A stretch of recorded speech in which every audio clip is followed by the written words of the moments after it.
కొని ఇప్పుడు మన మధ్యలో ఉన్న శాంతి గారు మనకు ప్రభువును స్తుతిస్తూ ఒక చక్కటి పాట పాడి వినిపిస్తారు. వందనాలంటే వందనాలు. కాలం సమయం నావే అంటూ అనుకుంటున్నావని పాట పాడుకున్నాం. కాలం సమయం నావే అంటూ అనుకుంటున్నావా, రోజులన్నీ నావే అంటూ జీవిస్తున్నావా, కాలం సమయం నావే అంటూ అనుకుంటున్నావా, రోజులన్నీ నావే అంటూ జీవిస్తున్నావా, దేవుని ముందు నిలిచే రోజుంది, దేవునికి బదులిచ్చే రోజుంది, నీ లెక్క అప్పజొప్పే రోజుంది, నీ తక్కెడి తూకం వేసే రోజుంది, ఆగలేవయ్యా ఈ మాట వినవయ్యా, నీ హృదయపు తలుపులు తెరచి యేసును పిలుచుకోవయ్యా, ఆగలేవయ్యా ఈ మాట వినవయ్యా, నీ హృదయపు తలుపులు తెరచి యేసును పిలుచుకోవయ్యా, కాలం సమయం నావే అంటూ అనుకుంటున్నావా, రోజులన్నీ నావే అంటూ జీవిస్తున్నావా, ఓ జరుగుచున్న రోజులు కావు నీవు కావు, దానంగా దేవుడు నీకు ఇచ్చినట్టి ఈవులు, జరుగుచున్న రోజులు కావు నీవు కావు, దానంగా దేవుడు నీకు ఇచ్చినట్టి ఈవులు, వడివడిగా రోజులు పరిగెడుతున్నాయి, వడివడిగా రోజులు పరిగెడుతున్నాయి, తరుణాలు చేజారిపోతున్నాయి, తరుణాలు చేజారిపోతున్నాయి, ఆగలేవయ్యా ఈ మాట వినవయ్యా, నీ హృదయపు తలుపులు తెరచి యేసుని పిలుచుకోవయ్యా, ఆగలేవయ్యా ఈ మాట వినవయ్యా, నీ హృదయపు తలుపులు తెరచి యేసుని పిలుచుకోవయ్యా, కాలం సమయం నావే అంటూ అనుకుంటున్నావా, రోజులన్నీ నావే అంటూ జీవిస్తున్నావా, ఓ చూసావు భూకంపాలు, వరదలు విపరీతాలు, పరిశుద్ధ గ్రంథములో ఇవి కడవరి కాలపు సూచనలు, చూసావు భూకంపాలు, వరదలు విపరీతాలు, పరిశుద్ధ గ్రంథములో ఇవి కడవరి కాలపు సూచనలు, నిన్నటి వరకు కొరతే లేదని అన్నారు, నిన్నటి వరకు కొరతే లేదని అన్నారు, ఒక్క గడియలో ఎందరెందరో బికారులయ్యారు, ఒక్క గడియలో ఎందరెందరో బికారులయ్యారు, ఆగలేవయ్యా ఈ మాట వినవయ్యా, నీ హృదయపు తలుపులు తెరచి యేసుని పిలుచుకోవయ్యా, ఆగలేవయ్యా ఈ మాట వినవయ్యా, నీ హృదయపు తలుపులు తెరచి యేసుని పిలుచుకోవయ్యా, కాలం సమయం నావి అంటూ అనుకుంటున్నావా, రోజులన్నీ నావి అంటూ జీవిస్తున్నావా, దేవుని ముందు నిలిచే రోజుంది, దేవునికి ఇచ్చే రోజుంది, నీ లెక్క అప్పజొప్పే రోజుంది, నీ తక్కెడి తూకం వేసే రోజుంది.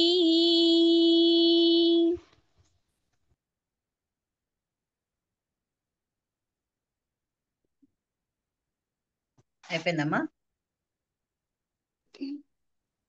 అయిపోయింది.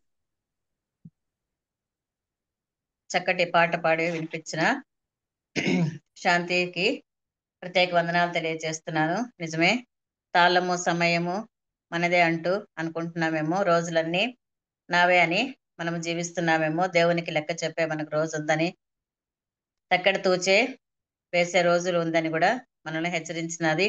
అలాగే జరిగే రోజులన్నీ మనవి కావని, అవన్నీ కూడా దేవుడు మనకిచ్చిన ఈవులని, రోజులన్నీ కూడా మనకిచ్చిన రోజులు కూడా అన్నీ వడివడిగా పరిగెడుతున్నాయని, తరుణాలు కూడా జారిపోతున్నాయని, రాకడకు సూచనలు కూడా మనకి జ్ఞాపకం చేసింది. భూకంపాలు, వరదలు అన్నీ వస్తున్నాయని కూడా మనకు హెచ్చరికగా.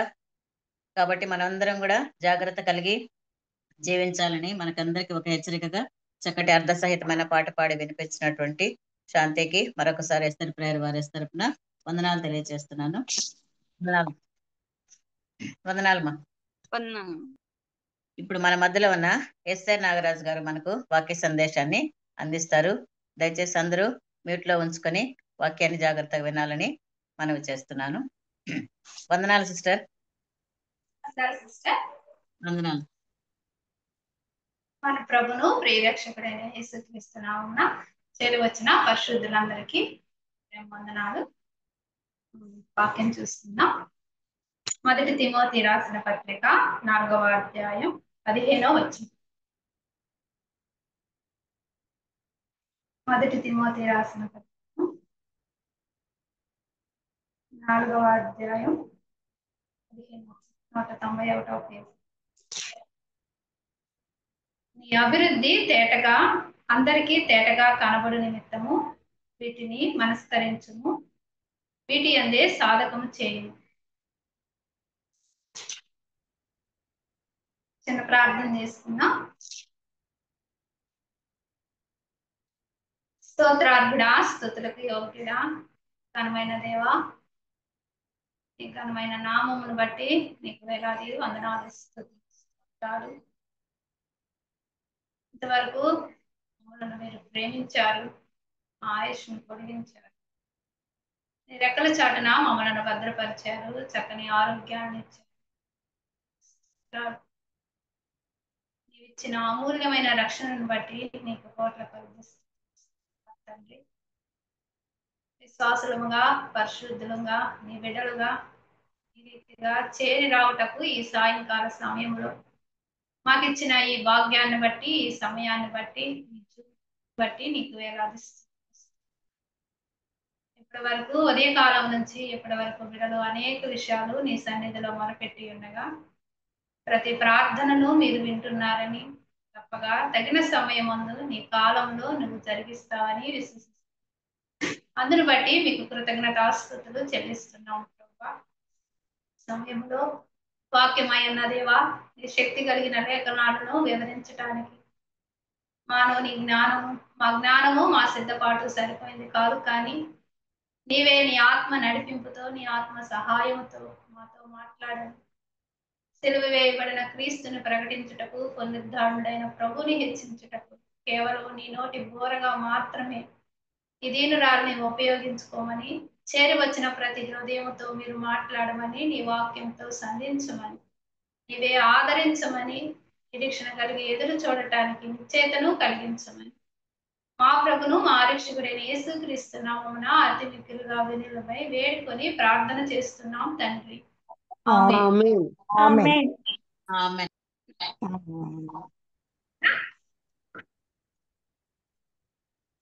మొదటి తిమోతి 4వ అధ్యాయము 15వ వచనం మనం చదువుతున్నాం. నీ అభివృద్ధి అందరికీ తేటగా కనబడు నిమిత్తము వీటిని మనస్కరించుము, వీటి అందే సాధకము చేయు.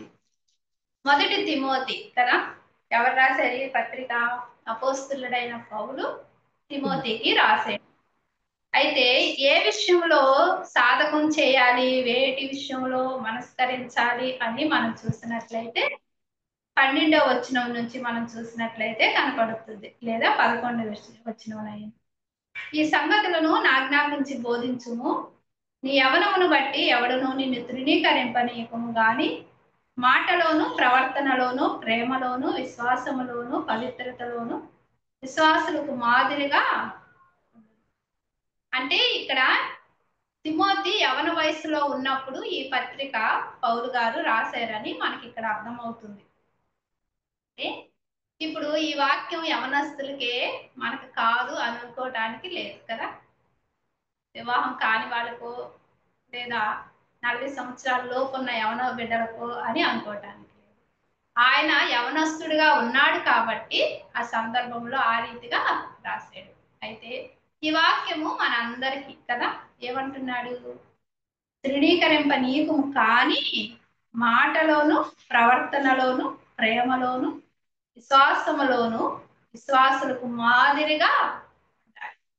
అప్పుడు ఏమైంది, తన అభివృద్ధి వీటన్నిటిలో మాదిరిగా ఉంటే కింద చూసినట్లయితే బోధించుటలో, హెచ్చరించుటలో, చదువుటలో, అన్నిటిలో ప్రవచించుటలో ఏది అలక్ష్యం చేయకుండా నువ్వు ఉన్నట్లయితే ఏమవుతుంది, తన అభివృద్ధి అందరికీ తేటగా కనబడిద్ది అని చెప్తున్నాడు. కనబడు నిమిత్తము తను ఏం చేయాలి, వాటి యందు మనస్కరించాలి అంటే మనసు పెట్టాలి. రెండోది ఏం చేయాలి, సాధకము చేయాలి. అంటే సాధకము అంటే ఏంటి, ఏదైనా ఉద్యోగస్తులు లేదా పోలీస్ వాళ్ళు ఉన్నారు, వాళ్ళకి పోలీస్ జాబ్ రావాలంటే ముందే వాళ్ళు ఏం చేయాలి, ట్రైనప్ అవ్వాలి కదా, సాధకం చేయాలి. చేసిన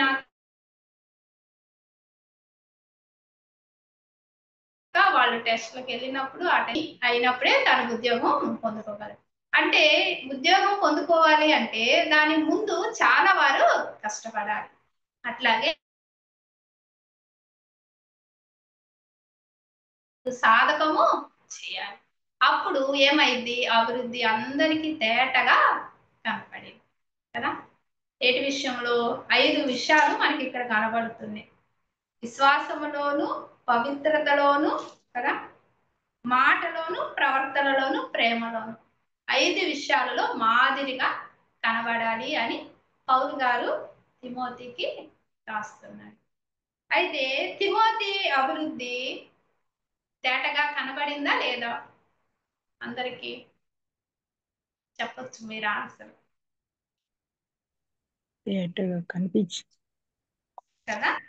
కనిపించింది ఏ విషయంలో తన అభివృద్ధి కనిపించింది, ఇహపరమా ఆత్మీయతలో ప్రవర్తనలో.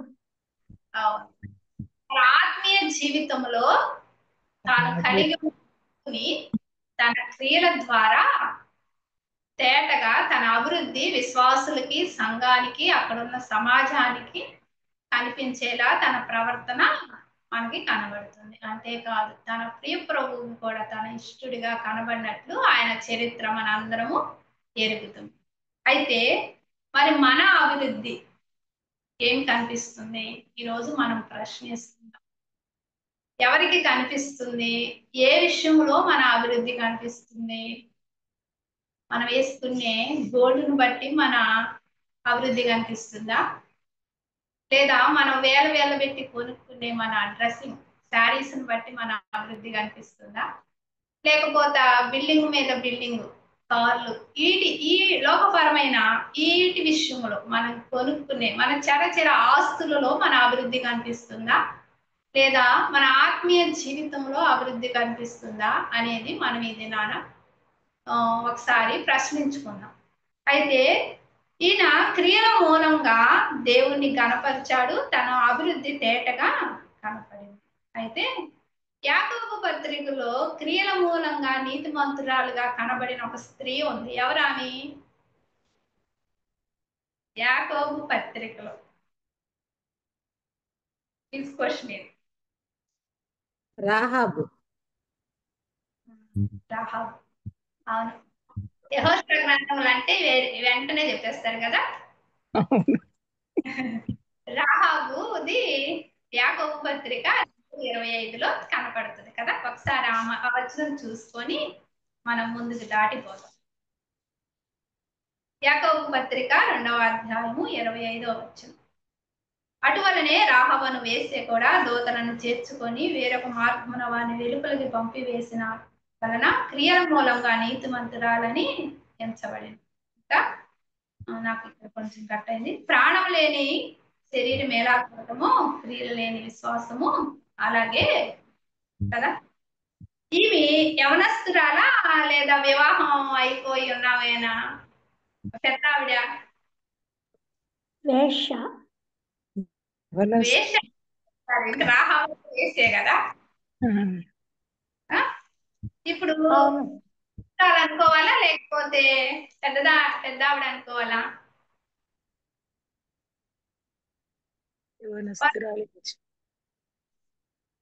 మీరు తర్వాత ఆలోచన చేయండి. వివాహం ఎప్పుడైంది? ఎవరు చేసుకున్నారు? నిండు వృద్ధాప్యంలో ఉండే ఆమెను ఎవరు వివాహం చేసుకోరు కదా. సల్మా వివాహం వేగులు వాళ్ళు వచ్చినప్పుడు చేసుకోలేదు, ఎవరు చేసుకోలేదు. ఆమె కూడా ఒకవేళ యవనస్తురాలయ్యే ఉండొచ్చు, అవునా? అంటే ఆమె యవనస్తురాల, ముసలావిడ, బాలిక అని మెన్షన్ అయితే చేయలేదు. కానీ ఆమె చరిత్రను బట్టి మనం చూసినట్లయితే, అక్కడ జరిగిన కార్యాలను బట్టి, ఆమె వివాహం ఎప్పుడు జరిగిందో దానిని బట్టి చూసినట్లయితే అక్కడ ఆమె యవనస్తురాలే. అయితే మనం యెహోషువ గ్రంథానికి వద్దాం. మీరందరూ ఇది బాగుగా ఎరిగిన వాక్యమే. అనుకోకుండా ఇది నా వాక్యం చెప్పవలసి వచ్చిండగా మీకు మరొకసారి నేను ధ్యానం చేసి ప్రభు చిత్తాన మీతో పంచుకుంటున్నాను అంతే. యెహోషువ గ్రంథం 2వ అధ్యాయం. ఆమె చరిత్ర మన అందరికి ఎరుగున వారమే. అయితే ఇక్కడ నేను కొంచెం మీకు ఇంట్రడక్షన్ ఇచ్చి దాటిపోతాను. యెహోషువ గ్రంథం ఏంటి? ఇక్కడ మోషే గారు చనిపోయిన తర్వాత ప్రభు యెహోషువతో మాట్లాడతాడు. నేను నీకు ఉంటాను, నువ్వు ధైర్యంగా ఉండు, నిబ్బరంగా ఉండు, నీకు మోషేకి తోడైనట్లు నీకు కూడా ఉంటాను, నీకు స్వతంత్రించుకోవలసిన కానాను దేశాన్ని స్వతంత్రించుకోవడానికి బయలుదేరు అని చెప్పినప్పుడు దేవుడు అతనితో మాట్లాడినప్పుడు ఆయన మరలా దేవుని మాట చొప్పున బయలుదేరతాడు. అయితే ఈ అధ్యాయానికి ఒక పేరు ఉంది. ఏంటి? యోర్దాను దాటుట, యుద్ధము చేయుట, స్వాధీనపరుచుకుంటా. ఈ 3 విషయాలే ఈ అధ్యాయంలో ప్రాముఖ్యమైనవి. అయితే ఇక్కడ యెహోషువ చరిత్ర, ఆయన ఎంత కష్టపడ్డాడు, ఎంత యుద్ధాలు చేశారు, ఎలా స్వతంత్రించుకున్నారు, ఎలా దాటిపోయారు అని మెయిన్ వ్యక్తి ఇక్కడ మనకి ఎవరు కనిపిస్తారు? యెహోషువ, వారు చేసిన క్రియలు, కార్యాలు. అలాంటి యెహోషువ గ్రంథంలో 2వ అధ్యాయంలోనే ప్రాముఖ్యంగా ఒక వేశ్యైన స్త్రీని ఇక్కడ ప్రభు రాయటానికి ఇష్టపడ్డాడు. ఇది చాలా కీలకమైన పాత్రగా ఇక్కడ కనిపిస్తుంది. చదువుకోవడానికి ఒక అధ్యాయంలో ఉండొచ్చు, లేదా 2 అధ్యాయంలో ఉండొచ్చు, కానీ చదువుకోవడానికి ఒక స్టోరీ లాగా వినటానికి బాగుందని అనిపించిన వారు కానానులోకి ప్రవేశించటానికి ఈమె కూడా ఒక టూల్ లాగా ఇక్కడ కనిపిస్తుంది. ఎట్లా కనిపిస్తుంది? దేవుడు మాట్లాడినాక వారు యోర్దాను దాటి వెళ్ళాలి. దాటి వెళ్ళి ఎరుకో ద్వారా వెళ్ళిపోవాలి. అయితే ఇప్పుడు యోర్దాను దాటుతారు, తర్వాత ఎరుకోకి వెళ్ళాలి అంటే వారు పర్మిషన్ ఇవ్వాలి కదా. ఆ ఉద్దేశంతో వారు వేగులు అసలు ఎలాంటి ఉన్నారు, మన పర్మిషన్ అడిగితే వాళ్ళు ఇస్తారా, ఇవ్వరా, లేదా యుద్ధం చేయాలా అని కనుక్కోమని వారు ఏం చేస్తారు? 2 వేగులు వారిని పంపిస్తారు. తర్వాత వారు సమాచారం అంతా తీసుకొస్తారు, మాట్లాడుకుంటారు, అయిపోతారు. తర్వాత యోర్దాను దాటి వెళ్ళిపోతారు. ఆ తర్వాత 6వ అధ్యాయంలో ఎరుకో దగ్గరికి వెళ్ళి అక్కడ ఎరుకో గోడలను కదా అక్కడ కూల్చివేయటం జరిగింది. అక్కడ వారు రక్షింపబడటం జరిగింది. అది 6వ అధ్యాయం స్టోరీ అంతవరకు. అయితే ఇక్కడ 2వ అధ్యాయంలో ఈ చరిత్ర కొన్ని విషయాలు మనం చూసుకొని దాటిపోదాం, ముగించుకుందాం. ఇక్కడ 2వ అధ్యాయంలో ఏం కనిపిస్తుంది? నూను కుమారుడైన యెహోషువ వేగులు వారైన 2 మనుషులను పిలిపించి, నీవు పోయి ఆ దేశమును ముఖ్యంగా ఎరుకొని చూడమని వారితో చెప్పి ఇత్తీము నద్ద నుండి వారిని రహస్యంగా పంపెను. వారు వెళ్లి రాహాబును వేశ్య ఇంట చేరి అక్కడ దిగగా. ఇక్కడ ఈయన వేశ్య ఇంట్లోనే దిగటానికి గల వారు ఉద్దేశం ఏంటి? లోకంలో వేశ్యలు అంటే మనుషులు ఎవరు అంత ఇష్టపడరు. ఇప్పుడు ఈమె గృహం ఎక్కడుంది? ఎరుకో గోడల మీద. వేగులు వారు వెళ్ళటానికి చాలా ఉద్దేశాలు, కారణాలు ఉండి ఉండొచ్చు. ఏంటి? గోడ ఎత్తుగా ఉండింది, అక్కడ నిలబడి చూసినప్పుడు అక్కడున్న పట్టణం యొక్క పరిస్థితులన్నీ తెలియచ్చు. లేదా వేశ్య అంటే ఎక్కువ సమాచారం కదా, ఎక్కువ మంది పురుషులు ఆమె దగ్గరికి వస్తూ ఉంటారు. వారికి అక్కడ జరుగుతున్న సంఘటనలు అన్ని వారు విని ఉంటారు. వారి దగ్గర ఎక్కువ సమాచారం కూడా ఉండి ఉండొచ్చు ఒకటి. నెక్స్ట్ అక్కడున్న ఆ పరిపాలన చేస్తున్న ఆ పట్టణంలో ఉన్న అధికారులు కానీ రాజు కానీ ఏదైనా సరే ప్రభుత్వానికి ఆమెకి కొన్ని సంబంధాలు అనేవి వారికి కలిగి ఉంటారు. ఎందుకంటే అంత పబ్లిక్ గా పట్టణానికి ప్రాకారంగా కట్టుకున్న ఎరుకో గోడ మీద ఒక గృహం, ఒక వేశ్య గృహం ఉండాలి అంటే ప్రభుత్వానికి వాళ్ళకి ఏముంటాయి, చాలా కాంటాక్ట్స్ సంబంధం. సంబంధం కలిగి వారు ఉంటారు అనేదే అక్కడ అర్థం కనపడుతుంది. అయితే వీరు ఏ ఉద్దేశంతోనన్నా గాని ప్రభు ఉద్దేశంలో వేస్తే ఉందని నేను అనుకుంటున్నాను. అందుకే ఆ కుటుంబంలో దేవుడు ఆమెకు కార్యము చేశాడు కదా. దేవుని దృష్టిలో ఆమె గృహం ఉంది. అది వేసే గృహం అయ్యుండొచ్చు, కానీ ఆమె గృహము, ఆమె జీవితము ఆమె ఉన్నది. ఎందుకంటే దేవుడి హృదయాలు కదా, మనకు అవసరమైనప్పుడు మనం అనుకుంటాం కదా, దేవుడు హృదయాలను చూస్తాడు, మనుషులు పైరూపాలను చూస్తాడని. దేవుడు అట్లాగే ఆమె హృదయాన్ని కూడా చూస్తాడు. అయితే చూసినప్పుడు మరి వేగులు వారు అక్కడికి వెళ్ళారు. వెళ్ళిన ఆ వేగులు వారిని ఆమె ఏం చేసింది, యాక్చువల్ గా వేస్తే అని ఎవరు అంటారు, 10 మంది మగవాళ్ళు వచ్చేవాళ్ళం కదా, ఒక స్త్రీ భర్తను ఆమెని వేవురు వేసా అని అన్నారు. అంటే ఇప్పుడు ఆమెకి అనేక మందిని లేదా అనేక మందితో ఆమె ఉన్నదని కాదు, కానీ వేసే గృహం అంటే ఆ వృత్తిలో ఆమె ఉంది. ఎంతమందిని ఇంకా ఆ వృత్తిలో చేరుస్తుందో లేదా ఒక ఎట్లా ఉన్నదో ఆ గృహ యజమానురాలు ఆమె. అయితే ఇప్పుడు వారిద్దరు వెళ్ళి ఆమెతో మాట్లాడినప్పుడు ఆమె ఏం చేసింది,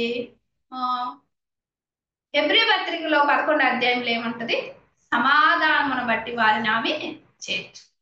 ఇప్పుడు ఒక వేశ్య గృహానికి ఇద్దరు పురుషులు వచ్చారంటే ఏం మాట్లాడతాం, ఎవరైనా ఎందుకు వచ్చారు అనుకుంటాం కదా, రండి మీకు కడుపు నిండా ఆహారము ఉండిద్ది, శరీరానికి సుఖం కూడా ఉండిద్ది అన్నట్లుగా వారి మాట ఎంతో వ్యత్యాసంగా ఉండిద్ది. మామూలుగా మనం మాట్లాడినట్లు వారి భాష ఉండదు. మామూలుగా చెప్పాలి అంటే కొంచెం వల్గర్ లాంగ్వేజే ఉండొచ్చు కదా.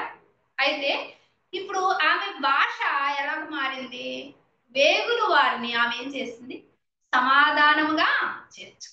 అంటే వేరే ఉద్దేశంతో ఆమెను చేర్చుకోలేదు, మంచి మాటతో, తన నోటి మాట ఎంత మంచిగా ఉన్నదో అక్కడ మనకి కనబడుతుంది. వారిని చేర్చుకునే ఉద్దేశంలో మీకు అర్థమవుతుందని నేను అనుకుంటున్నాను. అర్థమవుతుందా? అర్థమవుతుందమ్మా. ఇప్పుడు ఆ స్త్రీలు ఆ భాష ఏముంటది, కానీ వీరిని చేర్చుకునే ఉద్దేశంలో ఆమె భాష, ఆమె మాట మారిపోయింది, ఆమె తీరే మారిపోయింది. వారిని చేర్చుకుంది కదా, మాటలో ఆమెకి ఏమొచ్చింది, మార్పు వచ్చింది. ఎందుకు వచ్చింది, వేగులు మనుషులు ఇద్దరిని చూసినందువల్లే ఆమెకి భాష మారిందా? దేవుడు చేసిన అద్భుత ఆశ్చర్య కార్యాలు తెలుసుకుని, ఒకప్పుడు దేవుడు చేసిన అద్భుత కార్యాలు, ఆశ్చర్య కార్యాలు ఇశ్రాయేలు ప్రజల ఎడల ఏం చేశారో ఆమె విని ఉన్నది కదా. ఆమె వినుటలోనే ఆమెలోకి ఏమొచ్చింది, మార్పు కదా. ఇప్పుడు మొదటిగా దేంట్లో వచ్చింది, ఆమె భాషలో మార్పు అనేది వచ్చింది, అవునా కదా. మాటలో మార్పు వచ్చింది, వారిని చేర్చుకునే విధానంలోనే ఆమె మాటలో మార్పు అనేది వచ్చింది. అంటే ఇంకా సంభాషణ మీకు అర్థమవుతుంది, ఆ సంభాషణలోనే తెలిసిపోతుంది ఆమె మాట తీరు ఎంత మారిపోయింది అనేది. ఆమె తర్వాత చేర్చుకుంది. చేర్చుకున్నాక వేగులు అక్కడున్న రాజుకి ఏం జరిగింది, వారు వచ్చారని తెలుసుకున్నప్పుడు ఏం చేసింది, వర్తమానం తెలిసినప్పుడు వారిని వారితో ఇచ్చింది, ఆమె ఇవ్వలేదు కదా. ఏం చేసింది, వారిని దాచిపెట్టింది. యాక్చువల్ గా ఆలోచించాలి, ఇప్పుడు ఆమె వీరిని చేర్చుకుంది, వచ్చిన వారిని రాజుకు అప్పగించాలి. ఎందుకంటే ప్రభుత్వంతో, రాజుతో ఆమెకి కొన్ని సంబంధాలు ఉంటాయి. ఆమె వృత్తి అక్కడ జరగాలంటే వారు అక్కడ ఖచ్చితంగా ఎరుకో పట్టణంలో గోడ మీద వారి గృహం ఉండాలంటే ఖచ్చితంగా రాజుతో సంబంధాలు ఉంటాయి. అలాగే అక్కడ రాజుకు లోబడి ఉండాలి. రాజు ఏది చెప్పినా, ఏ ఇన్ఫర్మేషన్ అయినా మేలే చేయాలి, కానీ ఆయనకు కీడు చేసేటట్లు ఆమె ప్రవర్తించకూడదు. కానీ ఏం చేసింది, ఆమె రాజుకి భయపడలేదు కదా, దేవునికి భయపడి ఏం చేసింది, దేవుని బిడ్డలను దాచిపెట్టింది. ఎవరికి భయపడలేదు, నిజమే. ఒకవేళ ఇవ్వకపోతే తన బిజినెస్ పోయింది, మీరు ఈ రోజు వస్తారు వెళ్ళిపోతారు, లేదు ఇంకో రోజు వస్తారు వెళ్ళిపోతారు, కానీ అక్కడే స్థిరంగా ఉండేది కదా. మరి ఒక్కరోజు వీళ్ళని దాచిపెట్టినందువల్ల వారు వెళ్ళిపోయినాక ఆమె బిజినెస్ నష్టం చేసుకోలేదు కదా, లాస్ అవ్వలేదు కదా. అప్పుడు రాజుకు కూడా ఆమె మీద నమ్మకము పోయింది. అవన్నీ కారణాలు ఉంటాయి కదా, అవన్నీ భయాలు ఉంటాయి. అన్ని భయాలున్నా కూడా ఆమె రాజుకు భయపడలేదు కానీ దేవునికి భయపడి ఆయన బిడ్డలను దాచింది. మనకు కూడా లోకంలో ఎన్నో భయాలు ఉంటాయి కదా. భయాలుండి లోకంలో మనుషులకు భయపడి, లోకంలో ఆచారాలకు భయపడి, దేవుణ్ణి పక్కన పెట్టి లోక ఆచారాలు ఎక్కువ చేస్తాం. మనం ప్రార్థన చేసుకుంటాం, అన్ని చేసుకుంటాం, అవునా. లోకంలో వ్యక్తులకి, కొంచెం ధనం ఉన్న వ్యక్తులకి, లేదా కొంచెం హోదా ఉన్న వ్యక్తులకి, కొద్దిగా అధికారం ఉన్న వ్యక్తులకి, లేదా ఏదైనా ఇది చేయకపోతే అది చేయకపోతే ఇది నష్టం వచ్చిద్దనో కీడు వచ్చిద్దనో సిద్ధాంతానికి లోకపరమ పితృపారంపర్య ఆచారాలన్నీ ఏం చేస్తాం, మనం ప్రభువుని ఎరిగిన వారిని, హృదయంలో చేర్చుకున్న వారిని, బహిరంగ బాప్తీసు సాక్ష్యం ద్వారా ప్రభువుని అంగీకరించి సాక్ష్యం ఇచ్చి ఆరాధన చేస్తున్న వారిని అయినా మనం ఏం చేస్తాం,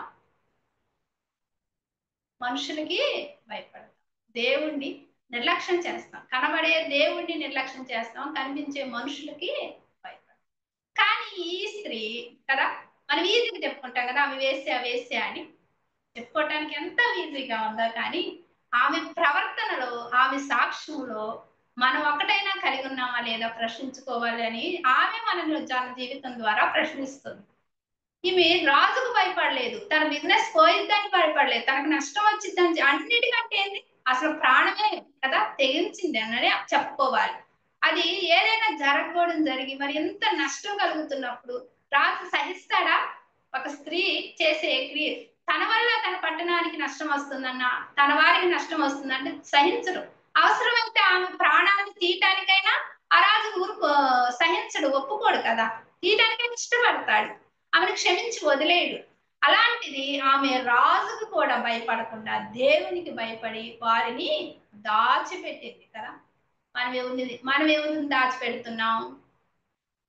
మనం అసలు ఏం దాచిపెడుతున్నాం? ఆలోచన చేయండి. సామెతల గ్రంథం 28:13 ఉంది కదా, అతిక్రమ దాచువాడు వర్తిల్లడు, వాటిని ఒప్పుకొని విడిచిపెట్టేవాడు. నిజంగా మన విశ్వాసుల జీవితాలు ఏదైనా పొరపాటు జరిగినా, ఒకవేళ వారు మనకి ఏదైనా చెప్పినా, ఆ విషయాలను మనం దాచిపెడుతున్నామా, వెల్లడి చేస్తున్నామా? సేవకుల జీవితాలను, విశ్వాసుల జీవితాలను, సంఘంలో ఉన్న వారిని, మనం ప్రేమించే వారిని, వారి గుట్టు బయట పెడుతున్నామా, నిజంగా దాచిపెడుతున్నామా? నమ్మకమైన స్నేహితులు ఏం చేస్తారు? దాచిపెడుతున్నారా? మనం ఏం దాచిపెడుతున్నాం? వెల్లడి చేసి బహిరంగపరిచి వారి సాక్ష్యాలను పోగొడుతున్నామా? మనం తెలియని వారికి కూడా ఆ విషయాలు మనం తెలియచేస్తున్నామా? ఇంట్లో ఏం దాచిపెడుతున్నాం? భర్త దగ్గర, బిడ్డల దగ్గర మేమేం దాచిపెట్టాం, మేము పర్ఫెక్ట్ అనుకుంటాం మనం. కానీ ఏదో ఒకటి ఆలోచన చేయండి, తర్వాత ఆలోచన చేయండి, మీ మనసును ప్రశ్నించుకోండి. ఏ విషయాలు, విశ్వాసుల ఎడల మనం ఎలాగ ప్రవర్తిస్తున్నాం, కుటుంబం ఎడల, సంఘం ఎడల. నేను ఎప్పుడు మీకు చాలా సార్లు నేను చెప్పిన ప్రతిసారి మ్యాక్సిమం ఎక్కువ చెప్తాను. మన సంఘ చరిత్ర, మన సంఘ గుట్టు కదా, మన కుటుంబంలో ఉన్నది మనం ఎవ్వరికి చెప్పుకోవడానికి ఇష్టపడం, కానీ సంఘ చరిత్ర ఎక్కువ వెల్లడి చేయడానికి ఇష్టపడతాం.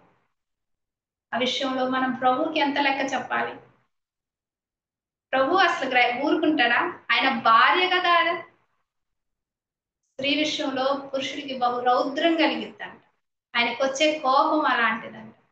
క్రీస్తు సంఘం విషయంలో మనం తొందరపడి ఒక మాట మాట్లాడుతున్నామంటే మనం ఎంత భయపడాలో కదా.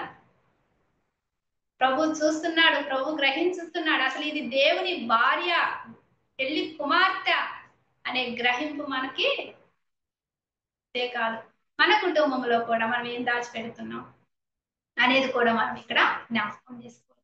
ఈ స్త్రీ ఒక విషయాన్ని ప్రాణానికి తెగించి రాజుని కూడా లెక్క చేయకుండా కదా, మోషే గురించి మనం చదువుకుంటాం కదా, అధికారులను కూడా కదా, వారికి కూడా భయపడకుండా దేవునికి భయపడి బిడ్డలను దాచింది, మోషేను దాచింది యెహోవాని. ఇక్కడ ఈ స్త్రీ కూడా ఏం చేసింది? దేవుని బిడ్డలను దాచిపెట్టింది కదా. అంతేకాదు తన ప్రాణానికి తెగించిందనే మనం ఇక్కడ చెప్పుకోవచ్చు ఈమె గురించి. అయితే మనం ఇంకా దాటిపోదాం. అక్కడ మనం మొదటగా ఏం చూసాం? ఆమె మాటలో మార్పు చూసాం. ఆలోచన చేయండి, ఆమె ప్రభువు గురించి విన్నది అంతే, ప్రభుని ఇంకా ఆమె హృదయంలోకి చేర్చుకోలేదు, కానీ వేగులు వారిని తన గృహంలోకి చేర్చుకుంది. వాటితో మాట్లాడిన విధానం, మాట సంభాషణ కదా, ఆమె మాటలో మార్పు ఇక్కడ కనిపిస్తుంది.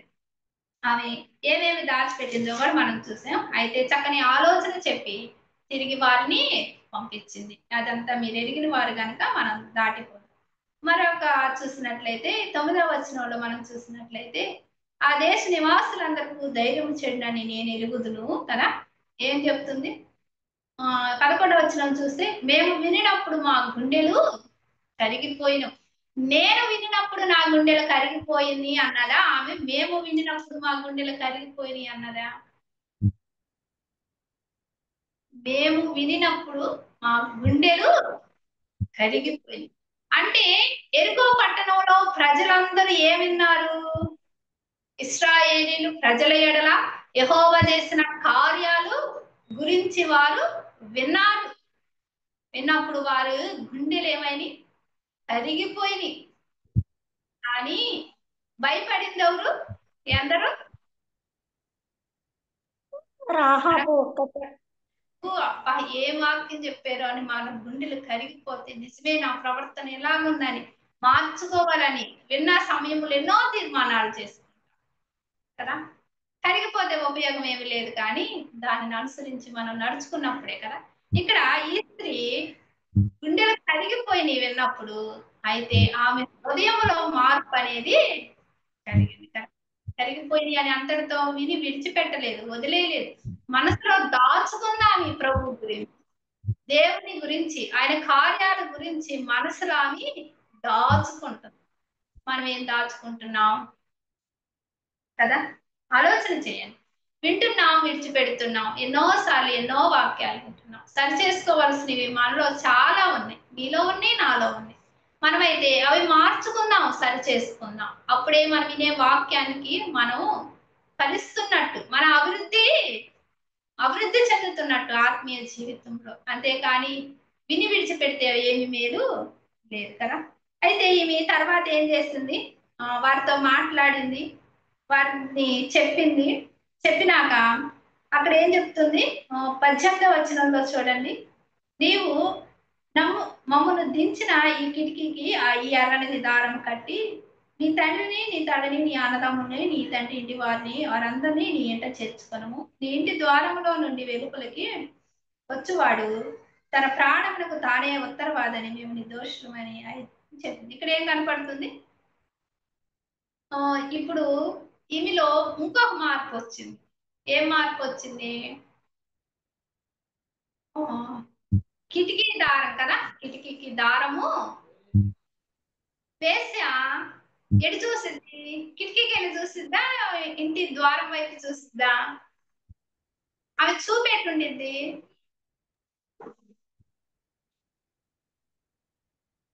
చెప్పండి, ఆమె చూపు ఎలా ఉంటది?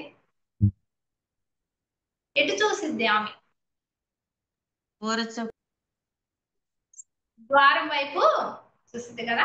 ఎవరు వస్తారు? ఎక్కువగా ద్వారం వైపే చూస్తారు.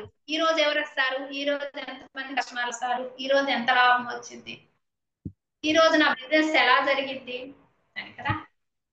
ఇప్పుడు ఈ చూపు మారిపోయింది కదా. ఇంటి ద్వారం వైపు చూసే వేశ్య ఏం చేస్తుంది? కిటికీ వైపు చూస్తుంది. ఇప్పుడు కిటికీ వైపు ఏముంది? రక్షణ మార్గం ఉంది కదా. ఇప్పుడు మరి ఆ కిటికీ వైపు, దారం వైపు ఆమె చూస్తేనే కదా వారు వస్తేది తెలిసేది, వారికి కూడా గుర్తు కదా. అంటే ఈమెలో ఏం మార్పు వచ్చింది? ఆమె చూపులో మార్పు వచ్చింది, ఆమె ప్రవర్తనలో మార్పు. ఒకప్పుడు చెడ్డదే, ఒకప్పుడు పవిత్రంగా లేనిదే కదా. ఆమె ప్రవర్తనలో మార్పు వచ్చింది, ఆమె చూపులో మార్పు. ద్వారం వైపు చూస్తున్న వేశ్య ఇప్పుడు కిటికీ వైపు చూస్తుంది. రక్షణ మార్గం వైపు చూస్తుంది, రక్షకుడు వైపు చూస్తుంది కదా. మీరు ఎప్పుడు వస్తారో, మీరు వచ్చి ఎప్పుడు మమ్మల్ని రక్షిస్తారో. ఇంకా ఆమెకి ఆ 24 గంటలు అదే ధ్యాస కదా. ఇంతకాలం ఏ ధ్యాస ఉంది ఆమెకి? రక్షణ స్వార్థ విన్న మనము, మన ప్రభు ఎప్పుడు వస్తాడు కదా, వస్తానని చెప్పాడు. అవునా? మనం వస్తారని చెప్పి పాటలు పాడుకుంటామంట, వాక్యాలు బోధించుకుంటామంట, కానీ ఇంకా రాళ్లే అన్నట్టు జీవిస్తూ ఉంటామంట. ఒక సేవకుడు రాసే కదా, ఈ దినానికి రాళ్లే అనుకుంటాం. వాక్యం అయితే నిజంగా పాటలు పాడుతాం కదా, యేసురాజు వస్తున్నాడు, లేదా ప్రేమరాజు వస్తున్నాడు, రారాజు వస్తున్నాడు, గగనాన్ని చీల్చుకొని వస్తున్నాడు అని పాటలు పాడుకుంటాం.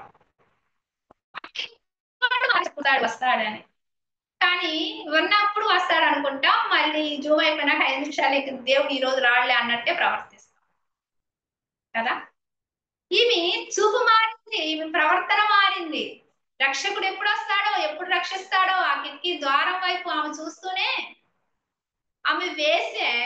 అయితే ఆమె ప్రభుని హృదయంలో చేర్చుకుంది లేదు, కానీ ఇక్కడ స్పష్టంగా రాయబడలేదు. కానీ విన్నప్పుడు ఆమె గుండెలు కరిగిపోయి భయం కలిగింది. ధైర్యం చెడుంటారు, అందరూ చెడుంటారు, అందరికి భయం కలిగింది, కానీ హృదయంలో దాచుకుంది ఆమె.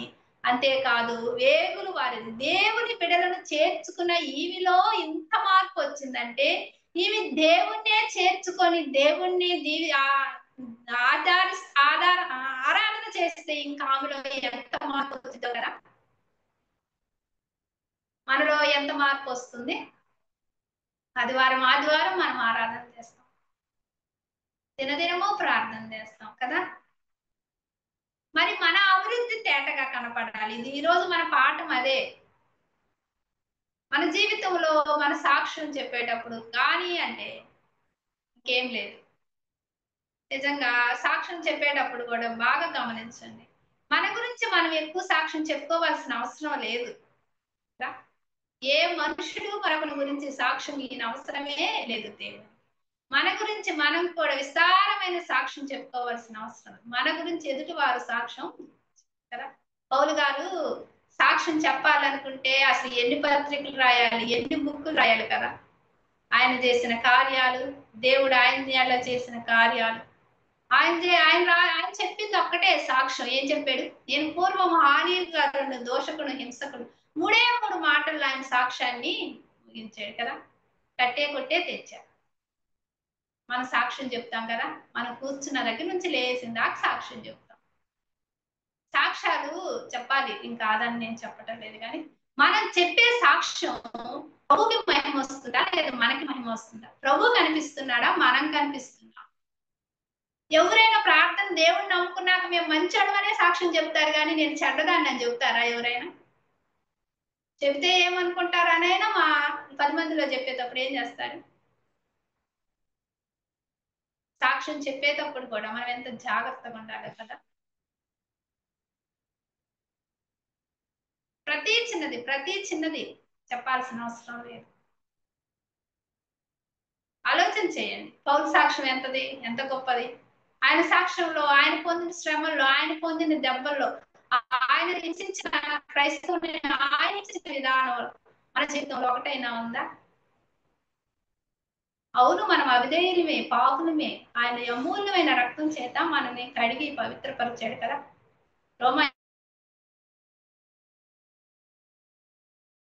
8:24, 3:24 ఏమంటారు తెలుసా? ఆయన మనకు ఉచితంగా నీతిమంతులుగా తీర్చబడ్డాం. అదే 5వ అధ్యాయంలో ఏమన్నా ఉంటది? ఆయన రక్తం ద్వారా విమోచించాడు కనుక మనం నీతిమంతులుగా తీర్చాం. మనం ఎంతటి వారం? సాక్ష్యాలను బట్టి రెండు మనస్తత్వాలు ఎదురు వినేవారికి కలిగిద్దంట. దేవుడు వీళ్ళ జీవితంలో ఎలాంటి కార్యం చేశాడా, నా జీవితంలో ఎందుకు కార్యం చేయట్లేదు మరి ఇలా అనే ప్రశ్నించేలాగా మన సాక్ష్యాలు ఉండకూడదు. రెండోది, మన మీద సానుభూతి కలిగేలాగా మన సాక్ష్యాలు ఉండకూడదు. గ్రహించండి, జ్ఞాపకం చేసుకోండి. అయితే ఇక్కడ మనం ఈ స్త్రీ గురించి చూస్తున్నాం కదా. ఈమె చూపు మారింది, ఈమె ప్రవర్తన మారింది కదా. ఎవరి వైపు చూస్తుంది? రక్షకుడు వైపు చూస్తుంది. ఎప్పుడు రక్షణ, ఆ ఇంటికి ఎప్పుడు రక్షణ అనేది, వారిని ఎప్పుడు రక్షిస్తారు అనేది. అయితే ఖచ్చితంగా వస్తాడు, ఖచ్చితంగా మమ్మల్ని రక్షిస్తాడు అనే నిశ్చయితతో ఆమె కదా. ఇప్పుడు ఆమె మాటలో మార్పును చూసాం, ఆమె చూపులో ప్రవర్తనలో మార్పు చూసాం. అయితే ప్రేమలో మార్పు ఉంది కదా, ఆమె ప్రేమ. ఇంకా అక్కడ మనం చూసినట్లయితే వీరందరినీ చేర్చుకోమన్నాడు. మీరు తర్వాత మరొకసారి ఆల్రెడీ మీరు చదివిందే విన్నదే తెలిసిందే కానీ మరొకసారి ఈ అధ్యాయాలు రిపీట్ చేసి చదవండి. 6వ అధ్యాయము 25వ వచనంలో ఏముంటదంటే, లేదా 22 నుంచి, అయితే యెహోషువ ఆ వేశ్య ఇంటికి వెళ్ళి మీరు ఆమెతో ప్రమాణం చేసినట్లు ఆమెకు కలిగిన వారందరినీ అక్కడి నుండి తోడుకొని రండి అని దేశమును వేగు చూచిన 2 మనుషులతో చెప్పగా, వేగుల వారైన ఆ మనుషులు పోయి రాహాబును, ఆమె తండ్రిని, ఆమె తల్లిని, ఆమె సహోదరుని, ఆమెకు కలిగిన వారందరినీ వెలుపులకు తోడుకొని వచ్చిరి. ఆమె ఇంటి వారందరినీ వారు వెలుపులకు తోడుకొని వచ్చి ఇశ్రాయేలు పాళెములో వెలుపుట వారిని నివసింప చేసిరి. ఇక్కడ ఎంతమంది కనిపిస్తున్నారు కదా? ఆమె తల్లి, ఆమె తండ్రి కదా, ఆమె సహోదరులు, అన్నదమ్ములు కదా, సహోదరులు, వారు కలిగిన వారందరూ కదా. అంటే ఇప్పుడు ఈమెలో ఏం కనిపిస్తుంది? ఆమె ప్రేమలో మార్పు కనిపిస్తుంది కదా. ఒకప్పుడు నా ఇంటికి ఎవరు వస్తారు, నా బిజినెస్ ఎట్లా జరిగింది, ఎంత సంపాదిస్తాను అనే ఆశ ధ్యాస ఉన్న ఆమె రక్షణ ధ్యాస కలిగి ఉండి నా ఇంటి వారిని కూడా రక్షించుకోవాలి కదా. ఆమె దగ్గరికి వచ్చే వారందరిని ఆమె రక్షించుకోలేదు, లేదా ఈ వేశ్య గృహంలో ఉన్న వీరందరిని కూడా రక్షించుకుంటే తర్వాత కూడా బిజినెస్ చేసుకోవాలని ఆమె ఆలోచించలేదు కదా. ఆ రక్షణ ఎవరికి కావాలి? నా ఇంటి వారికి కావాలి. అంతేకాదు నా తల్లి తండ్రులకి కలిగితే చాలు అనుకోలేదు, లేదా నా తోబుట్టువులకి కలిగితే చాలు అనుకోలేదు, వారికి కలిగిన వారందరినీ కదా. అంతేకాదు ఎన్ని దినాలు రాసిందో తెలుసా? అక్కడ ఎరుకోని, మీరు మా తర్వాత తెలిసి చదవండి, వారు ఎరుకోని యోర్దానును దాటి వచ్చారు. కనీసం మినిమం కదా 7 రోజులు గోడ చుట్టూ తిరిగారు. అవన్నీ లెక్కేసుకున్నా కనీసం ఒక 10 days పైనే ఉంటది. మరి ఎప్పుడో వస్తాడులే, ఎప్పుడో వచ్చి వారు రక్షిస్తారులే, అప్పుడు చూద్దాంలే అని ఆమె అనుకోలేదు కదా. ముందుగానే సిద్ధపడింది. వారందరిని ఏం చేసింది? ముందుగానే గృహంలో ఎప్పుడు వస్తారో తెలియదు కదా, ఏ క్షణం వస్తారో తెలియదు కదా, మన ప్రభు కూడా ఏ క్షణం వస్తారో తెలియదు. ఆమె సిద్ధపడింది కదా. వారందరిని ఏం చేసుకుంది? గృహంలో చేర్చుకుంది. అంతమందిని గృహంలో చేర్చుకొని పోషించటం అన్ని దినాలు కదా. ఆలోచన చేయండి. వారి ఎడల నేను ఒక్కదాన్ని రక్షింపబడితే చాలే, నేను వేసే గృహంలో ఉన్నాను, వేసే వృత్తిలో ఉన్నాను, నేను చెప్పింది నా వారు ఏమి నమ్ముతారులే, ఏమి వింటారులే, విని వస్తారంట్లే అని ఆమె అనుకోలేదు కదా. ఆమె చెప్పే మాట వారిలో కూడా కార్యం జరిగించింది. వారి ఇంటిలో వారు కూడా నమ్మి వచ్చారు, వచ్చి ఆ గృహంలో ఉంటున్నారు. ఉంటున్నప్పుడు వారు ఎన్నిసార్లు ఆమెను ప్రశ్నించి ఉండొచ్చు, ఏమ్మా వారు వస్తారన్నావు, ఇన్ని రోజులైంది మేము వచ్చి ఇంకా రాలేదు, ఇంకా రాలేదు కదా. ఎంతో మంది మన అడుగుతా ఉంటారు, యేసు ప్రభు వస్తాడని చెప్పాడు ఇంకా రాలేదు కదమ్మా అని. మనం చిన్నప్పటి నుంచి వింటున్నాం కదా. ఆమెను ఎంతమంది ప్రశ్నించారో ఆ బంధువుల్లో కూడా. ఆమె మాట చెప్పిన మాట వినటం ఒక విషయము, నమ్మి ఆ గృహంలో చేరటం ఒక విషయం, అక్కడున్న ఆ పరిస్థితులన్నింటిలో వారు ఉండటం ఒక విషయం. వీరందరినీ ఆమె ప్రేమించింది, రక్షించుకుంది కదా, పోషించుకుంది. అన్ని విధాలుగా కుటుంబం ఎడల ఆమె శ్రద్ధ కలిగి ఉంది. ముఖ్యంగా ఏం కోరుకుంది? కేవలం ప్రేమను బట్టి ఆ కుటుంబంలో వారందరూ రక్షణ పొందాలని. మనం కూడా ప్రేమిస్తాం మన కుటుంబంలో మన భర్తను, బిడ్డలను ఎంత ప్రేమిస్తామంటే అసలు మనకి ఏం అవసరం లేదు, బిడ్డలకింటే చాలు అనుకుంటాం కదా. మనం ఎన్ని కష్టాలన్నా పడని, ఎన్ని ఇరుకులు ఇబ్బందులన్నా పడి, తినటానికి లేకపోయినా సరే నా బిడ్డలు ఆ బాధ పడకూడదు, ఆ ఇబ్బంది పడకూడదని సమకూరుస్తాం. ఎన్ని సమకూర్చినా ఆ ఆత్మకు రక్షణ లేకపోతే నీ ప్రేమ వ్యర్థం. ఈ స్త్రీ ఏం చేసింది? ఆమె ప్రేమలో మార్పు ఇక్కడ కదా. అర్థమవుతుందా? మాటలో మార్పు, చూపులో మార్పు, ప్రవర్తనలో మార్పు, ఇప్పుడు ప్రేమలో మార్పు. ఇంకా లాస్ట్ కదా ఆమె పవిత్రతలో కదా. ఆమె ఎలాగ పవిత్రురాలైంది అసలు? కదా. ఆమె నేటికి ఎక్కడ ఉందంట? ఇశ్రాయేలు పాళెములో నివసిస్తూ క్రీస్తు వంశావళిలో చేరిందంటేనే ఆమె పవిత్రురాలై మా వివాహం చేసి ఒకప్పుడు వేసే, కానీ ఆమె పవిత్రతలో కూడా మార్పు చెందింది. అవునా? అర్థమవుతుందా? ఇంకా దాని గురించి ఎక్స్ప్లెనేషన్ అవసరం లేదని నేను అనుకుంటున్నాను. ఆమె పవిత్రతలో కూడా మార్పు, మాటలో కదా వారిని సమాధానంగా చేర్చు, వారిని వేరే ఉద్దేశంతో చూడలేదు. ప్రభు కోణంలో, ప్రభు ఉద్దేశంలో అసలు ఆమె ఎట్లా ఐడెంటిఫై చేయగలిగిందో వారి ఇశ్రాయేలీలని. దేవుని బిడ్డలు మొహంలో ఉండే తేజస్సు అది. మనం బ్యూటీ పార్లర్కి వెళ్ళి చేయించుకునే తేజస్సు వల్ల ఆ అందం కనపడదు కదా. ప్రభు దగ్గర, ప్రభు పాదాల దగ్గర ఉన్నప్పుడు ప్రభు బిడ్డలకి ఖచ్చితంగా ఆ తేజస్సు వేసే కను దృష్టి కూడా ఎప్పుడు ఆ దృష్టిలోనే, ఆ కోణంలోనే చూస్తారు ఒక పురుషుడు వస్తే. అలాంటిది ఆమె దృష్టిలో మార్పు కదా, ఆమె చూపులో మార్పు, ఆమె మాటలో వారిని చేర్చుకున్న విధానంలో మార్పు. ఎంత సమాధానంగా మాట్లాడింది. కవిధేయుల వలె ఆమె మరణించలేదు, ఆమె విధేయురాలయ్యింది కదా. మీరు ఎందుకు వచ్చారు, నా దగ్గరికి ఎందుకు వచ్చారు, మీరు వస్తే నా బిజినెస్ చెడిపోయింది, మీరు వెళ్ళిపోండి అని వాడిని త్రోసివేయలేదు, నెట్టివేయలేదు కదా. దేవుడు హృదయం అనే తలుపు ఎద్దండి తట్టుచున్నాడు కదా. తలుపు తీస్తే మనకేంటి? మన హృదయంలో ఆయన పరమ గీతంలో ఉంటది, నిద్రిస్తున్నప్పుడు వచ్చాడంట, వచ్చి వెళ్ళిపోయాడంట, తర్వాత లేవలేకపోతున్నాను అంటుంది, తర్వాత లేచి చూస్తే ఏమయ్యాడు? లేడు.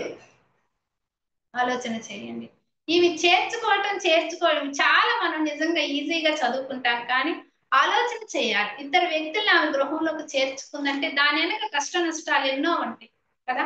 వేరే వ్యక్తుల్ని మనం చేర్చుకోవడానికి మనం ఇష్టపడం కదా. లేదు వేగుల వారిని పట్టణాన్ని నాశనం చేయడానికో లేదా యుద్ధం చేయడానికి వస్తున్న వారిని చేర్చుకోవడానికి ఇష్టపడతామా? మనం ఇష్టపడతాం కదా. ఆమె చక్కగా వారిని చేర్చుకుందంటే నిజంగా దేవుని మీద ఎంత మనసు పెట్టుకొని ఉందో, ఆ ధ్యాసలోనే ఉంది, ఆ వృత్తిలోనే ఉందే గాని ఆమెకి తెలిసినప్పటి నుంచి అదే ధ్యాసలో ఆ బిడ్డలను ఐడెంటిఫై చేయగలిగింది. ఇది నాలో చాలా మంది అబద్ధ బోధకులు వస్తున్నారు, దురాత్మ ప్రేరేపణ కలిగి వస్తున్నారు. ఏ బోధకు ఆ బోధకు ఎటు పడితే అటు తిరిగే వాళ్ళుగా ఉండొద్దు. మనం బైబిల్ ఖచ్చితంగా బాగా చదివితే ఏది సత్యమైన బోధ అని కూడా ఉంటుంది. ఎవరిని పడితే వారిని చేర్చుకునే వారిగా ఉండదు. ప్రార్థన పేరట అనేక మంది మన గృహాలకు వస్తారు. దేవుడే చెప్పాడు కదా చేర్చుకోవద్దని. అట్లని ఎవరు పడితే వాళ్ళని చేర్చుకోవటం కాదు, విశ్వాసులైన సరైన వాళ్ళని చేర్చుకోకుండా ఉండటము కాదు. గ్రహింపు, జ్ఞానం కలిగి ఉండాలి. సమయోచితమైన జ్ఞానం కలిగి స్త్రీలుగా మనం ఆలోచన చేయండి. ఇవి చేర్చుకుంది చక్కగా, వారితో మంచి సంభాషణ కలిగి ఉంది కదా. ఆమె చూపులో మార్పు వచ్చింది, మాటలో మార్పు వచ్చింది, ఆమె ప్రవర్తనలో మార్పు వచ్చింది, ఆమె ప్రేమలో, పవిత్రతలో కూడా కదా వివాహం చేసుకుంది చక్కగా. క్రీస్తు వంశావళిలో చేరిందంటేనే ఆమె క్రియల ద్వారా నీతిమంతురాలుగా కదా. అసలు దేవుడే అంత బిరుదిచ్చేడంటే ఆమె అసలు ఎలాగ చెప్పగలం మనం ఆమె వేశ్య అని? ఒకవేళ అంతకుముందు వేశ్య, కానీ ప్రభుని ఎదిగినాక ఆమె ప్రవర్తన అంతా మారిపోయింది. మరి మన ప్రవర్తన అప్పుడు ఒకలాగే ఉండాం, ఇప్పుడు ఒకలాగే ఉండాం. ఏం మార్పు కనపడుతుంది? ఆలోచన. అయితే మరి ఆమె విశ్వాసంలో కూడా మాదిరిగా అన్ని వచ్చినాయా? 5 విషయాలు నేటికి నువ్వు ఈ రోజు బైబిల్ చదివినా నేటికి వారి ఇశ్రాయేలు మధ్య ఏమై ఉండారు? నివసిస్తూనే. నువ్వు 10 సంవత్సరాల తర్వాత అదే బైబిల్ చదివినా, అదే వచనం చదివినా నేటికి కదా. అంటే ఆమెని దేవుడు వర్తమానంలోనే ఉంచాడు కదా. అది భూతకాలంలో ఉంచలేదు, జరిగిపోయిన దానిలో ఉంచలేదు. వర్తమానం అంటే నేటికి ఉన్నారు ఆమె సంతానం. ఎక్కడున్నారు? దేవుడు జీవం కలిగిన దేవుడు తన పరిశుద్ధాత్మ ద్వారా నేటికి అని రాయించాడు. అంటే ఈ బైబిల్ ఎప్పుడు చదివినా నేటికే. ఆమె జీవితం, చరిత్ర మనం ఈ దినాన్ని చెప్పుకుంటున్నాం, కానీ ఆరు నేటికి ఎక్కడున్నారంట? ఎప్పుడు చదివినా నేటికే అంటారు. అంటే మనం ఏమనుకుంటామంటే యెహోషువ గ్రంథంలో అప్పుడు మోషే రాసేటప్పుడు నేటికి ఉన్నారు అని అనుకుంటాం. కానీ దావీదు ప్రార్థన చేశాడు కదా, ఏమని? దావీదు, దేవా నిత్యము నా సన్నిధిలో నా కుటుంబం పొందుతూ నిత్యము నీ సన్నిధిలో నా కుటుంబం ఉండాలి అని చెప్పి ప్రార్థన చేశాడు. అలాంటి ఆశీర్వాదమే నేటికి రాహాబు జీవితంలో, రాహాబు కుటుంబంలో ఉన్నది. నేటికి ఇశ్రాయేలు మధ్య వారు జీవిస్తున్నట్లు ఈ గ్రంథం ద్వారా మనం తెలుసుకోగలం కదా. ఆమె సాక్ష్యం, ఆమె మాదిరి, ఆమె విశ్వాసం కదా. అనేకులకి విశ్వాసములోనూ కూడా ఆమె మాదిరిగా. అయితే ఒక వచనం చూద్దాం, చూడండి. మత్తయి సువార్త 21వ అధ్యాయం 31వ వచనం చూద్దాం. అందుకు వారు మొదటి వాడే అని, యేసు సుంకర్లు వేశ్యలను మీకంటే ముందుగా దేవుని రాజ్యంలో ప్రవేశించుదరని మీతో నిశ్చయముగా చెప్పుచున్నాను. యెహోవా నీతి మార్గమున మీ యొద్దకు వచ్చును, మీరు అతను నమ్మలేదు. అయితే సుంకర్లు వేశ్యలను అతను నమ్మిరి. మీరు అది చూసి అతనిని నమ్మనట్లు పశ్చాత్తాపపడక.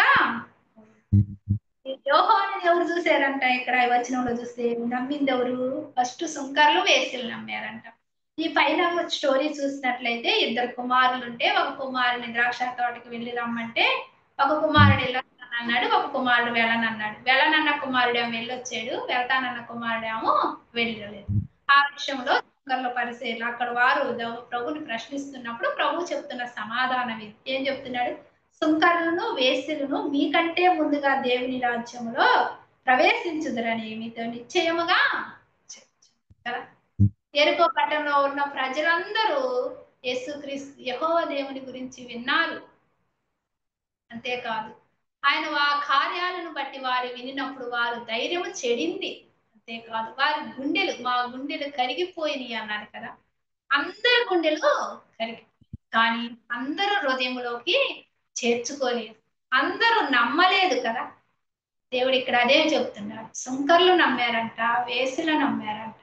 మీకంటే వారే ముందుగా ప్రవేశిస్తారు. యోహానుని కూడా మీరు నమ్మలేదు, సుంకర్లు వేశ్యలే నమ్మారు, వారే మొదటిగా దేవుని రాజ్యంలో ప్రవేశిస్తారు. అయితే ఇప్పుడు మనమైతే వేశ్య వృత్తిలో లేము, కానీ వేశ్యలాగా ఉన్నామే. మన మనసు వేశ్యలాగా ఉందో లేకపోతే ఎలాగుందో. ఇవి వేశ్య అని ఆమె గురించి మనం చెప్పుకోవటానికి, చదువుకోవటానికి ఎక్కువ ఇష్టపడతాం. ఎవరైనా వేశ్య వేశ్య అంటున్నాం, కానీ ఆమె జీవితంలో ఎంత మార్పు కనపడుతుంది, ఆమె అభివృద్ధి ఎంత తేటగా కనపడుతుంది కదా. తిమోతికి చెప్తున్నాడు, ఏటి అందు మనస్కరించమన్నాడు? వీటన్నిటి విషయంలో మనస్కరించమన్నాడు. బోధించటంలో, చదవటంలో, హెచ్చరించటంలో కదా, మాటలో, ప్రవర్తనలో, విశ్వాసంలో కదా, ప్రేమలో, పవిత్రతలో. ఏటిల్లో మనం మాదిరిగా ఉన్నాం? అన్నిట్లో మనం మాదిరిగా ఉన్నామా? ఉంటే మంచిదే. మరి మన అభివృద్ధి తేటగా కనబడుతుందా? వారు ప్రార్థనకి వెళ్తున్నారు, అయినా వారు అంతేలే అని అంటున్నారా? కానీ అని అంటున్నారా? అయితే మన అభివృద్ధి తేటగా ఆ ప్రియ ప్రభువు మన రక్షకుడై అయితే వస్తున్నాడు. ఆ స్త్రీ కిటికీ వైపు చూసింది, రక్షకుడి వైపు ఎదురు చూసింది, ఎప్పుడు వస్తాడా అని. అయితే తన కుటుంబాన్ని, వేశ్య తన కుటుంబాన్ని, తనకు కలిగిన వారందరినీ రక్షించుకుంది కదా. మనకు కలిగిన వారిని, లేదా మన ఇంట్లో మన అమ్మ నాన్ని, మన అక్క చెల్లిని, తమ్ముడిని ప్రేమిస్తున్నావా? అత్త తరపు బంధువుల్ని, బంధువులు కాదు అమ్మ తరపు బంధువుల్ని ప్రేమిస్తున్నావా? మేనమామ సంతానం, కదా మేనత్త సంతానాన్ని, ఎంతమంది మన బంధువులు ఉన్నారు? మన ప్రేమ మన రక్త సంబంధం వరకే ఆగిపోయిందా, లేదా మన ఇంట్లో వారి వరకే ఆగిపోయిందా? ఆమె ప్రేమలో కూడా మాదిరిగా ఉంది కదా. అనేకులను చేర్చుకుంది. ఆమె చెప్పుంటదేమో, అనేకులు వినకపోవచ్చు కదా. కానీ కొందరైనా, తన ఇంటి వారైనా విని ఆ గృహంలో ప్రవేశించటం ద్వారా ఎన్ని దినాలైనా వారు వచ్చి యెరికో మీద ప్రకటన చేసి తెలుసుకునేంత వరకు కదా, వారు వచ్చి సంరక్షించే వరకు ఆ గృహంలో వారు రక్షణ గృహంగా. వేశ్య గృహం ఏమైంది? ఇప్పుడు రక్షణ గృహం. ఇప్పుడు ఆమె అభివృద్ధి వారందరికి తేటగా కనపడింది. అయితే ఇప్పటికి కూడా అప్పుడున్న సమాజంలో ఆమె అభివృద్ధి కనపడింది, కానీ విశ్వాసమైన మనకి కూడా ఈమె అభివృద్ధి తేటగా. మన గృహం రక్షణ గృహంగా ఉందా? మన ఇంటి వారికి కనీసం ఎంతమంది ఉన్నారు రక్షణ లేని వారు? భర్తలు, బిడ్డలు. భర్త నమ్మితే బిడ్డలు నమ్మరు, బిడ్డలు నమ్మితే తల్లిదండ్రులు నమ్మరు, తల్లిదండ్రులు బిడ్డలు నమ్మరు. ఎంత ఏదో చెప్పుకుంటున్నావా, భారం కలిగి ప్రార్థన చేస్తున్నావా? ఒక పేపర్ మీద పేర్లన్నీ రాసుకొని ప్రార్థన చేయండి. ప్రార్థన ఎప్పటికి వ్యర్థం. అందరికి చెప్పి అందరు చేస్తున్నారులే అని అసలు ఎప్పుడు అనుకోవద్దు. నీకున్న భారం వారికి ఉండదు. నా ఇంటి వారి ఎడల నాకున్న భారం మీకుండదు కదా. మీ ఇంటి వారి ఎడల నేను ప్రార్థన చేసినా, మీరు ప్రార్థన చేసినా ఆ భారం ఎవరింటి వారి భారం వారికే. ఎవరిని వారే ఎక్కువగా ప్రేమించుకోగలరు. ఈ స్త్రీ ప్రేమలో కూడా మాదిరి. అయితే మన ప్రియ ప్రభువు ఎంత మాదిరి ఆలోచన చేయండి. ఆయన ఎంత ప్రేమించాడు మనల్ని, ఇంత రక్షించాడు. ఆయనే మన గురి, ఆయనే కదా. ఆయన మాటలో, ప్రవర్తనలో, చూపులో ఆయనే మనకి కదా. తిమోతి రాసిన పత్రికలో మనం చదువుకున్నాం కానీ దీని గురించి చెప్పుకుంటున్నాం కానీ ఆయన ఎంత విధేయుడు. ఆయన నోరు తెరవలేదు కనుక మనకి ఏమొచ్చింది? రక్షణ. ఆయన నోరు తెరిస్తే ఈ రక్షణ మనకి లేదు. ఆలోచన చేయండి. ఆయన మాటలో మాదిరి చూపించాడు, ప్రవర్తనలో మాదిరి చూపించాడు, పవిత్రతలో కదా. మాట ద్వారా, నోటి మాట ద్వారా కూడా ఆయన ఎక్కడ వేసినైనా క్షమిస్తాను కానీ వేషధారణను క్షమించు. ఏవు ఒక మాట చెబుతున్నాడు. ఏవు 31వ అధ్యాయం